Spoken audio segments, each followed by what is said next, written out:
اور ہم نے جو تم پر کتاب نازل کی ہے تو اس لیے کہ جس بات میں ان لوگوں کو اختلاف ہے تم اس کا فیصلہ کر دو، اور یہ مومنوں کے لیے ہدایت اور رحمت ہے۔ اور اللہ ہی نے آسمان سے پانی برسایا، پھر اس سے زمین کو اس کے مرنے کے بعد زندہ کیا،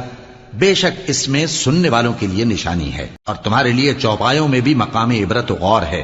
کہ ان کے پیٹوں میں جو گوبر اور لہو ہے اس کے درمیان سے نکال کر ہم تم کو خالص دودھ پلاتے ہیں جو پینے والوں کے لیے خوشگوار ہے، اور کھجور اور انگور کے میووں سے بھی تم پینے کی چیزیں تیار کرتے ہو کہ ان سے شراب بناتے ہو اور عمدہ رزق کھاتے ہو۔ جو لوگ سمجھ رکھتے ہیں ان کے لیے ان چیزوں میں نشانی ہے۔ اور تمہارے پروردگار نے شہد کی مکھی کو ارشاد فرمایا کہ پہاڑوں میں اور درختوں میں اور اونچی اونچی چھتریوں میں جو لوگ بناتے ہیں گھر بنا، پھر ہر قسم کے میوے کھا اور اپنے پروردگار کے صاف رستوں پر چلی جا۔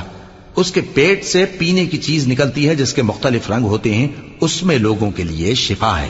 بے شک سوچنے والوں کے لیے اس میں بھی نشانی ہے۔ اور اللہ ہی نے تم کو پیدا کیا، پھر وہی تم کو موت دیتا ہے، اور تم میں بعض ایسے ہوتے ہیں کہ نہایت خراب عمر کو پہنچ جاتے ہیں تاکہ بہت کچھ جاننے کے بعد ہر چیز سے بے علم ہو جائیں۔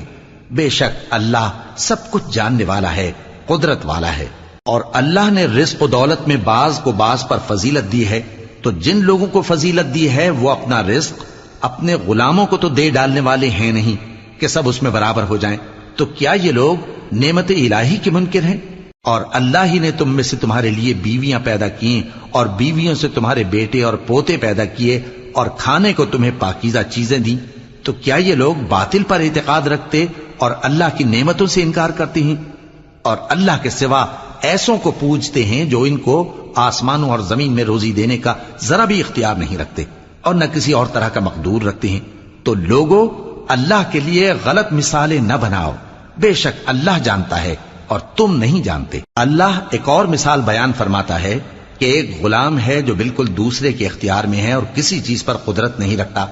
اور ایک ایسا شخص ہے جس کو ہم نے اپنے ہاں سے بہت سا مال طیب عطا فرمایا ہے اور وہ اس میں سے رات دن پوشیدہ اور ظاہر خرچ کرتا رہتا ہے، تو کیا یہ دونوں شخص برابر ہیں؟